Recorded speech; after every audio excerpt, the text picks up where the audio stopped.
The airport terminal buzzed with its usual hum of activity. Passengers hurried to their gates, announcements echoed over the PA system, and the sound of rolling suitcases filled the air. At Gate 23, a flight from Atlanta, Georgia to Miami in Florida was preparing for boarding. Among the crowd, Emily Baker, a middle-aged woman with a sharp expression and impeccable clothing, stood with her teenage son, Lucas. Her patience was wearing thin as she repeatedly glanced at her watch. As we continue, please tell us where you are watching from. And kindly share your thoughts in the comment section. Do not forget to subscribe for more intriguing stories. Thank you. This story displays a tense confrontation between biases and fairness, with some people more than oftentimes living with the entitlement mindset. Behind the counter, Sophia, a young black airline worker with a friendly demeanor, handled a long line of travelers with grace. Her colleague, Raj, a man of Indian descent in his early 30s, assisted alongside her. Both were clearly overworked but remained professional as they accommodated passenger requests. Emily, however, had had enough. She stormed to the counter, dragging Lucas behind her. "Excuse me," she barked, slamming her boarding pass onto the counter. "I've been waiting for over 20 minutes, and I demand to be attended to right now." Sophia offered a polite smile. "Ma'am, I understand your frustration. We're assisting passengers as quickly as possible, and I'll be with you in just a moment." But that wasn't enough for Emily. Her voice rose, attracting the attention of nearby passengers. "This is ridiculous. I shouldn't have to wait in line like everyone else. Do you even know who I am?" Sophia maintained her composure. "I assure you, ma'am, we're treating every passenger equally and fairly." Emily's face turned red. "Equally? Is that some sort of joke? Maybe if you spent less time chatting and more time doing your job, we wouldn't be standing here." Raj, sensing the tension, stepped in.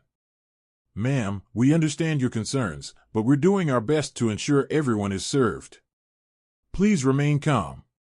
But Emily was far from calm. She pointed an accusing finger at Sophia. "This is what happens when they hire people like you. It's no wonder things are so inefficient."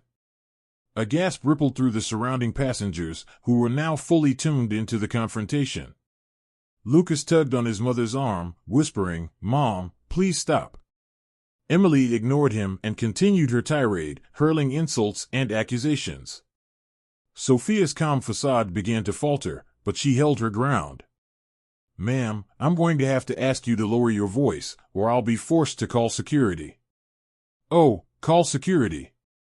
Emily shouted. "I'd love to see how you'll explain this incompetence to someone in charge." At that moment, a man stepped forward from the crowd. He was tall, dressed in a crisp navy blue suit, and radiated authority. His name badge read David Carter, Regional Director. "Is there a problem here?" David asked, his voice firm but calm. Emily turned to him, her expression triumphant. "Yes, there is. These employees are unprofessional, lazy, and unqualified. I demand that you fire them immediately." David raised an eyebrow. "And you're basing this on? They're rude and unhelpful." Emily snapped. "Look at how they've handled this entire situation. It's disgraceful." David nodded slowly, then addressed Sophia and Raj. "I've been observing you both from the side. You've handled yourselves with professionalism and patience despite this disruption. Thank you for your hard work." Emily's mouth fell open. "Disruption? I'm the customer here. Are you seriously siding with them?" David turned to Emily, his tone stern. "Ma'am, I've reviewed the footage from our cameras and heard everything you said. Your behavior is unacceptable and violates our airline's code of conduct. I'm afraid I'll have to deny you boarding on this flight." The crowd murmured in approval, and Lucas visibly shrank under the weight of the unfolding scene. "Mom, can we just go?" he pleaded, his voice barely audible. Emily, stunned into silence, finally snapped. "You can't do this to me. I have rights." David's expression didn't waver. And so do our employees and passengers. This isn't just about your behavior, it's about creating a safe and respectful environment for everyone. Please leave the gate area immediately, or I will have to call security. Emily huffed and grabbed Lucas's hand, dragging him away. The crowd parted as she stormed off, some passengers shaking their heads in disapproval. Lucas glanced back at Sophia, mouthing, "I'm sorry," before disappearing from view. As the commotion settled, David addressed the passengers. "Thank you all for your patience. We'll resume boarding shortly." He turned to Sophia and Raj. "You both handled that with incredible professionalism. I'll make sure this incident is documented and that you receive recognition for your efforts." Sophia smiled, though the tension lingered in her eyes. "Thank you, Mr. Carter." As the passengers boarded, a young woman approached Sophia. "I just wanted to say, you were amazing back there. That woman was out of line, and you handled it better than most people could." Sophia nodded, her voice soft. "Thank you. It's not easy, but it helps knowing there are people who support us." Later that evening, a video of the incident surfaced online, captured by another passenger. It quickly went viral, sparking discussions about racism, entitlement, and the treatment of service workers. Emily's face was plastered across social media, and her actions were condemned by thousands. Meanwhile, Sophia received an outpouring of support, not just from strangers but also from her colleagues and the airline's leadership. The incident served as a catalyst for the airline to reinforce its commitment to diversity, inclusion, and employee well-being. As for Emily, she faced the consequences of her actions in more ways than one. Her employer, upon seeing the video, terminated her contract, citing that her behavior didn't align with their values. Lucas, now thrust into the public eye, struggled with the fallout but found solace in therapy and a renewed determination to be better than the example set by his mother. Emily is divorced. Lucas's father, Adam, left years ago after growing frustrated with Emily's controlling and entitled behavior. He shares custody of Lucas but is mostly uninvolved, as Lucas lives with Emily full-time. Adam had tried to raise Lucas with better values, and their relationship is strained because Emily's influence often overshadows his efforts. As the video continued to circulate online, it drew attention from activists, journalists, and public figures who were deeply invested in addressing social issues. Sophia was inundated with messages of support, including offers to share her story on major platforms. At first hesitant, she eventually agreed to an interview with a renowned journalist known for highlighting stories of resilience and triumph. In the interview, Sophia spoke candidly about her experiences not only at the airline but throughout her career. She described how incidents like Emily's were, unfortunately, not isolated events but part of a larger systemic issue. Her words resonated with viewers, sparking further conversations about the treatment of employees in customer service roles and the racial prejudices they often faced. Meanwhile, Lucas, Emily's teenage son, took a bold step in the aftermath of the incident. Despite the shame brought on by his mother's actions, he wrote an open letter that he shared on social media. In it, he apologized on behalf of his family and vowed to educate himself about the biases that had fueled his mother's behavior. His heartfelt words earned widespread praise, with many seeing him as an example of how younger generations could break the cycle of prejudice. Sophia and Raj, on the other hand, were invited to speak at a company-wide diversity and inclusion summit hosted by their airline. The event aimed to create a platform for employees to share their stories and contribute to policies that would foster a more inclusive workplace. During her speech, Sophia emphasized the need for compassion, education, and accountability, urging her colleagues to stand up for each other in moments of adversity. One of the most surprising developments came from the airline itself. David Carter, the regional director, worked closely with the executive team to establish a new program recognizing and rewarding employees who went above and beyond in challenging situations. The program was named after Sophia, honoring her courage and grace during the confrontation with Emily. As time passed, Emily found herself grappling with the consequences of her actions. Of course, she already lost her job, her social circle shrank, and she became a subject of public ridicule. Struggling with isolation and guilt, she began attending counseling sessions where she confronted the deep-seated biases that had shaped her behavior. While her road to redemption was long and uncertain, it marked the beginning of a transformation. Lucas, now more determined than ever to chart his own path, became an advocate for social justice within his school and community. Through his efforts, he forged a new legacy, one that stood in stark contrast to the incident that had brought his family into the spotlight. The journey was one of healing and empowerment for Sophia. The incident, while painful, became a turning point in her life. She pursued further opportunities to advocate for systemic change, partnering with organizations focused on combating workplace discrimination. Her story inspired countless others to stand up against injustice, proving that even in moments of adversity, there is room for growth, unity, and hope.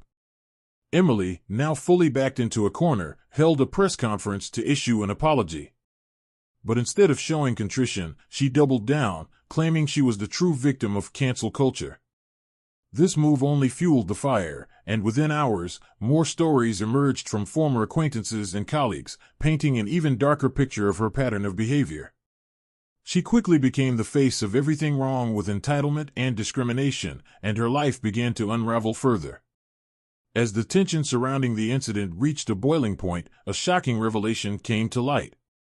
One of the other passengers, a man in his mid-40s named Carl, stepped forward with damning evidence.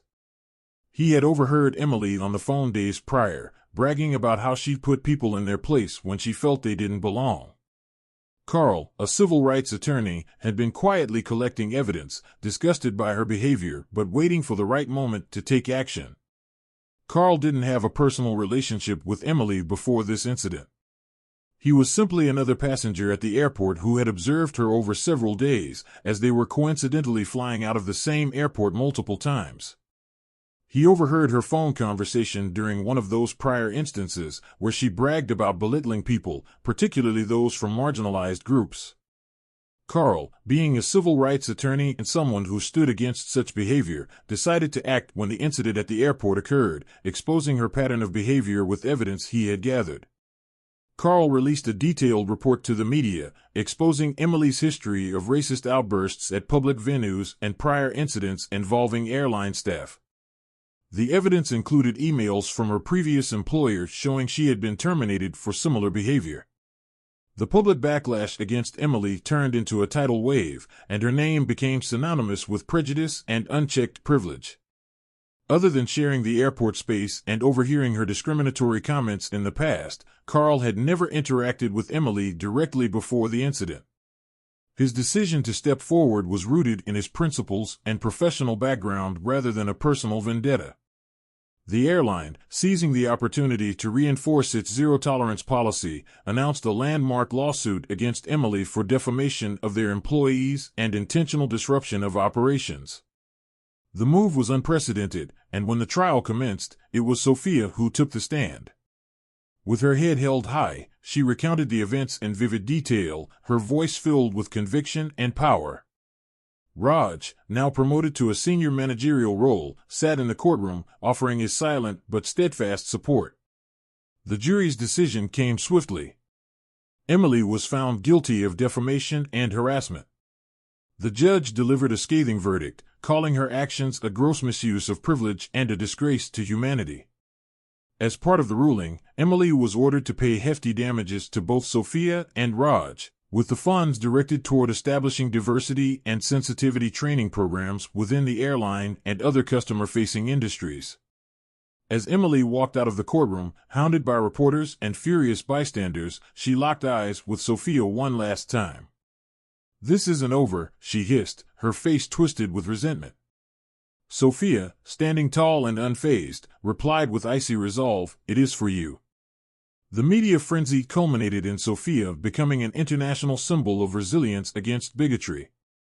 She continued to share her story on global platforms and even consulted on a documentary exposing systemic racism in the workplace. Meanwhile, Emily disappeared from public life, her reputation in tatters and her world forever altered. Sophia's strength, paired with Carl's fearless advocacy, didn't just expose one woman's hatred, It ignited a national conversation that forced industries to reevaluate their policies and hold individuals accountable. For every insult hurled that day at the airport, Sophia's response became a rallying cry for justice, one that echoed long after the incident had passed. Sometimes, the most dramatic endings aren't about vengeance but about undeniable triumph. For Sophia, this wasn't just a victory for her, it was a victory for everyone who had ever been silenced, degraded, or made to feel small. And she wasn't going to stop until the world finally listened. What would be your reaction if you were in Sophia's shoes or were at the airport where the scene unfolded? Share your thoughts in the comments section. If you appreciate this story, please like and share with your family and friends, and do not forget to subscribe to this channel for more inspiring stories. Let us continue to have these conversations so we can all build a better world for ourselves and our children.